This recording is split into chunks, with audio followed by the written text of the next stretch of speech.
Assalamualaikum warahmatullahi wabarakatuh. Waalaikumsalam warahmatullahi wabarakatuh. Apa kabar hari ini anak-anak? Alhamdulillah luar biasa. Yes. Oke, baiklah.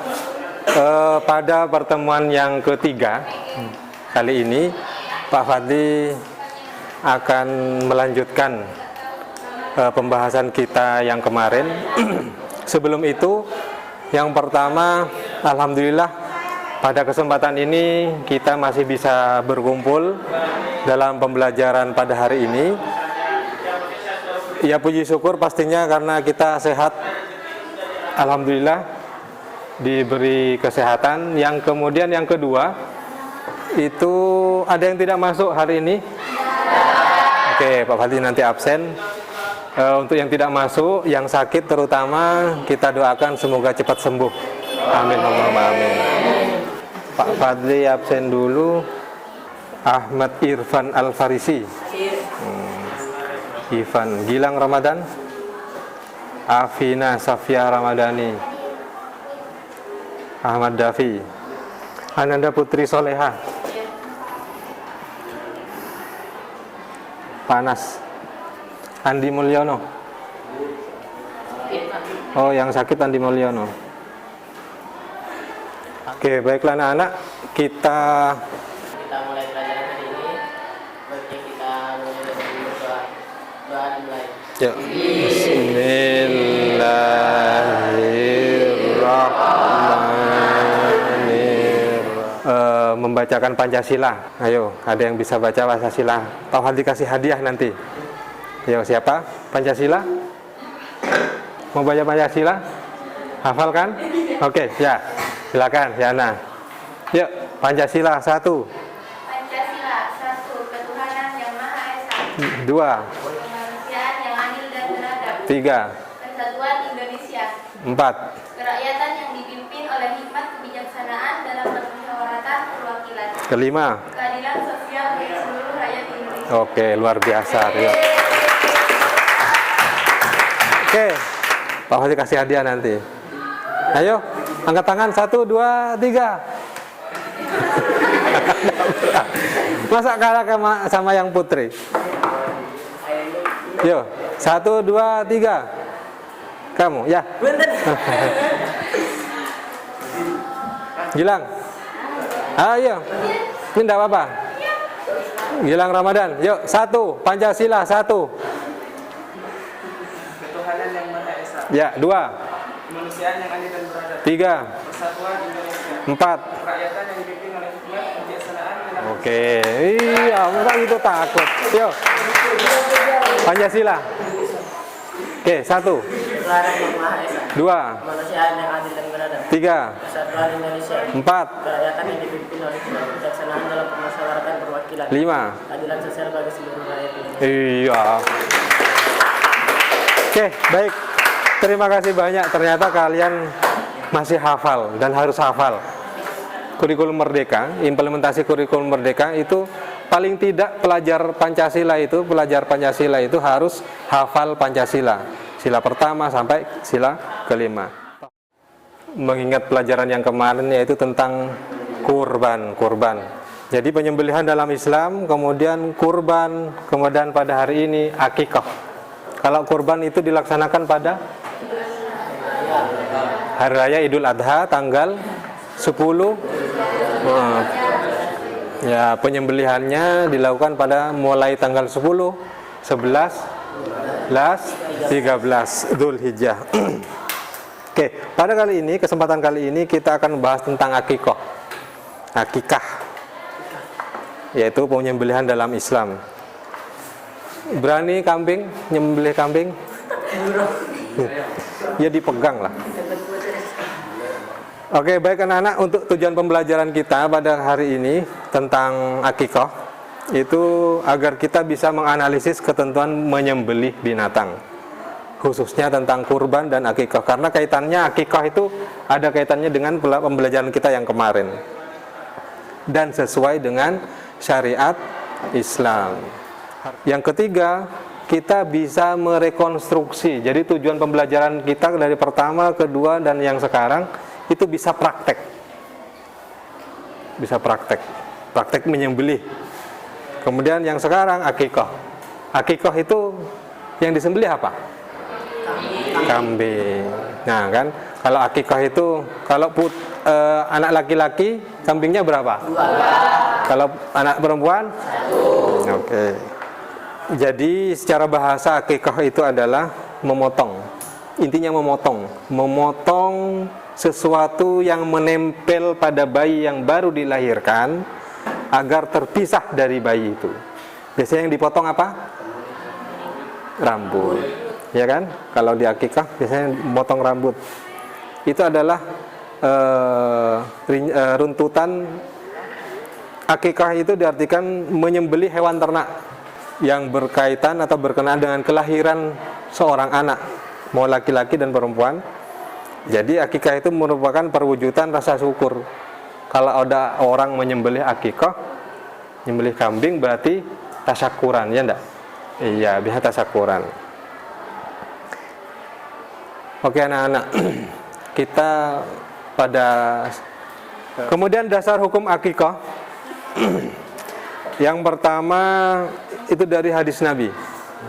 Ibadah kurban itu sejak zaman Nabi Ibrahim alaihissalam, waktu menyembelih akikah. Akikah itu di hari ke-7, menyembelih binatang dan itu. Kalau lewat, kalau tidak banyak uang tidak masalah. Cuma disunnahkan. Kalau lewat dari itu bentuknya tasyakuran gitu. Itu terjadi pada cucu Rasulullah, di mana Fatimah binti Rasulullah melahirkan Hasan dan Husain, kan kembar ya. Kemudian mencukur rambut Hasan dan Husain, kemudian ia bersedekah dengan perak seberat timbangan rambutnya. Jadi biasanya bayi itu dicukur rambutnya sampai, kan itu memang dibawa dari perut ibu kan ya. Kemudian selanjutnya kalau laki-laki berapa ekor tadi? 2 ekor. Kalau perempuan 1 ekor. Ada syarat akikah. Jadi kambingnya, syarat binatangnya dulu ya. Kambingnya itu harus sehat sama seperti kurban dan yang sebelumnya. Harus sehat, tidak kurus, tidak cacat. Harus berumur 1 tahun. Biasanya sudah ada tanduknya. Dan mendapatkan kambingnya harus dengan cara yang halal. Ini syarat sah. Jadi tidak sah kalau mencuri. Dan diusahakan tidak berhutang. Pak, kalau kepaksa nggak punya uang tidak masalah. Pokok nasrai. Jadi pelaksanaan akikah itu yang disunahkan itu pada hari ke-7. Pak, kira-kira bedanya apa kalau penyembelihan binatang akikah sama binatang kurban? Nah, kalau kurban itu pada hari Idul Adha, kalau akikah itu bebas. Kapan lahirnya? Yang penting ada lahirnya bayi, laki-laki berarti 2, kalau perempuan berarti 1 ekor kambing. Cara penyembelihan hewan akikah. Apa syaratnya? Sekarang alat untuk menyembelih harus tajam. Kalian ingat enggak kalau daging kurban itu dibagikan mentah apa masaknya?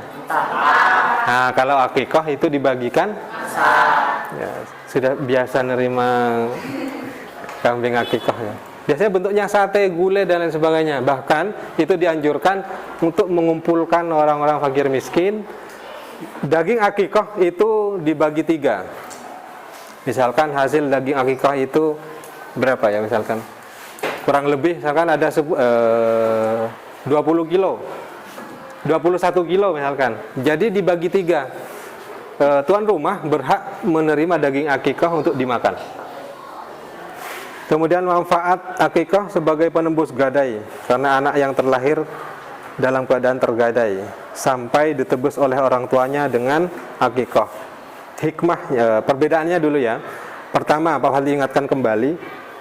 Nanti kesimpulan, kurban itu dilaksanakan pada tanggal 10, 11, 12, 13 Dzulhijjah. Kalau akikah dilaksanakan pada hari ke-7 14 atau 21, kelipatan 7, 7, 14, 21. Tapi yang paling disunahkan itu di hari ke-7. Kurban itu disyariatkan tiap tahun ya, setiap hari raya Idul Adha disunahkan berkurban. Tapi kalau akikah seumur hidup sekali. Kalau punya adik berarti sudah diakikah ya belum, cuma sekali saja akikah itu. Nanti kalau umur 3 tahun akikah lagi tidak bisa. Kebanyakan uang mending sedekahkan atau untuk berkurban saja. Kalau kurban itu cukup 1 ekor. Ya enggak? Kalau kurban itu cukup 1 ekor, kambing 1 ekor, sapi 1 ekor, unta 1 ekor. Tapi kalau akikah itu laki-laki 2 ekor, perempuan 1 ekor. Unta kalau berkurban bisa untuk 7 orang. Ya bisa. Sapi dan unta untuk 1 orang bisa. Tapi kalau untuk akikah selain kambing tidak bisa. Dan cukup 1 orang, 1 anak. Jadi di kelas ini sudah berapa ekor kambing sudah dipakai untuk akikah.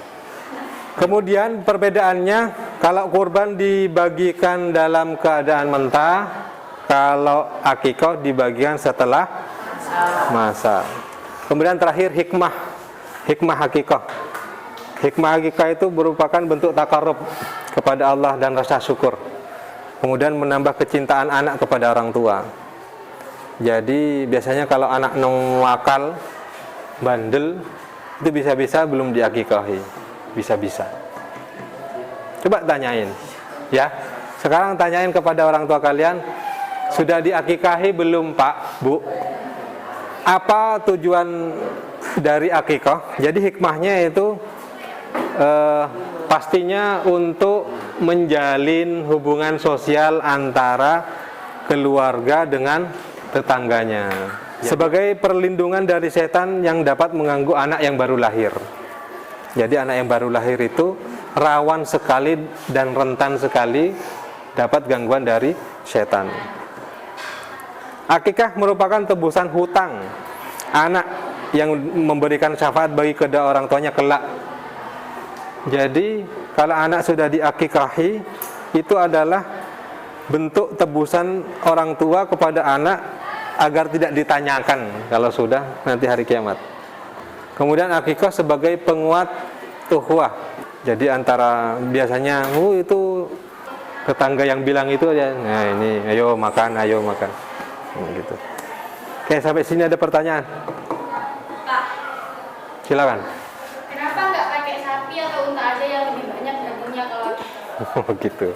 Pertanyaan yang sangat bagus. Oke. Akikah disyariatkan menggunakan kambing. Kalau contohnya kambing, ya pakainya kambing. Kalau kurban, itu disyariatkannya dan ceritanya memang Nabi Ismail yang disembelih kemudian diganti domba. Kalau kurban wajib bagi yang mampu, kalau akikah disunnahkan. Kalau bisa sebisa mungkin. Lahirnya seorang anak itu kan anugerah. Maka kalau sapi, semua orang kira-kira mampu beli sapi enggak? Sapi harganya kurang lebih 10-15 ya. Kalau kambing cuma 1 juta, 2 juta, 3 juta. Intinya syariat Islam itu tidak ingin memberatkan kepada pemeluk-pemeluknya. Kalau kurban itu bagi yang mampu, kalau akikah itu memang sudah sedemikian rupa disyariatkan kepada orang tua. Coba kebayang kalau akikah itu harus sapi. Banyak yang nggak diakikahi, ya enggak kira-kira. Nah itu hikmah dari disyariatkannya akikah. Pak, kalau banyak Pak, kalau orangnya mampu bagaimana? Tetap pakai kambing. Kalau laki-laki 2 ekor, kalau perempuan 1 ekor. Mati. Baiklah anak-anak, sebelum kita akhiri, barangkali dari kalian ada yang bisa menyimpulkan sebelum Pak Fadli kasih kesimpulan. Oke, silakan. Ya, berdiri. Yang dapat saya simpulkan dari penjelasan yang tadi Bapak sampaikan Oke. adalah bahwa akikah dalam sejarah bahasa artinya memotong dan dilakukan sekali seumur hidup pada setiap anak. Dilakukan pada hari ke-7 setelah kelahiran. Dan biasanya untuk laki-laki disyariatkan untuk memotong 2 ekor kambing, dan untuk perempuan disyariatkan untuk memotong 1 ekor kambing. Oke. Serta daging akikah biasanya dibagikan secara matang. Oke. Itu saja. Oke, tepuk tangan. Oke, terima kasih banyak. Jadi sudah dan sangat bagus apa yang telah disampaikan oleh teman kalian tentang akikoh. Akikoh itu artinya memotong, biasanya memotong rambut bayi. Kalian pastinya sudah melihat dan menyaksikan sendiri prosesi akikoh yang ada di sekitaran kalian. Kemudian yang kedua, akikoh dilaksanakan pada hari ke-7. Kemudian akikoh untuk laki-laki 2 ekor kambing, sedangkan untuk perempuan 1 ekor kambing. Baiklah anak-anak, sepertinya sudah cukup dari kesimpulan tadi untuk mengakhiri pembelajaran kita hari ini. Mari kita tutup dengan bacaan doa. Ke ketua kelas, ya silakan dipimpin baca doa. Untuk pelajaran hari ini, marilah kita bersama-sama membaca doa. Bismillahirrahmanirrahim. Subhanaka Allahumma wa bihamdika asyhadu an la ilaha illa anta astaghfiruka wa atubu ilaika walhamdulillahi rabbil alamin. Baik, terima kasih.